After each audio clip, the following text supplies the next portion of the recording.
Amen.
You may now be seated.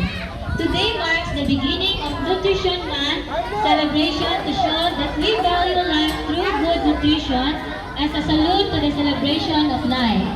Ayan, so ngayon partner, ikaw ba, paano mo ba sinusustain ang iyong sarili para maging healthy? Of course, Jer, kumakain ng masusustansyang pagkain. Ikaw ba?